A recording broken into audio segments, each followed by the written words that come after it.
Hey there, folks. Welcome back to our channel, where we break down practical tips to make your life easier.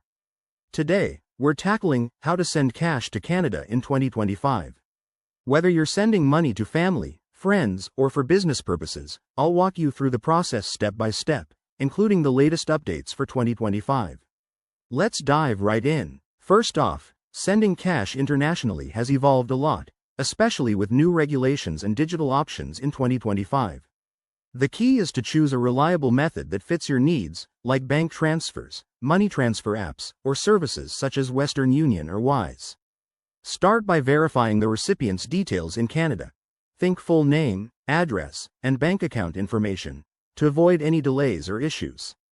Step 1. Decide on your transfer method. For speed, apps like Wise or Revolut are fantastic because they offer competitive exchange rates and low fees. If you're using a traditional bank, check for any 2025 updates on cross-border policies, as some banks now integrate with blockchain for faster transactions. Next, factor in currency exchange rates. Always use a converter tool to see the real-time Canadian dollar value. Don't forget about fees. In 2025, many services have capped hidden charges, but you'll still want to compare options. For instance, wire transfers might cost more but are secure, while mobile apps are quicker and cheaper. Security is crucial too.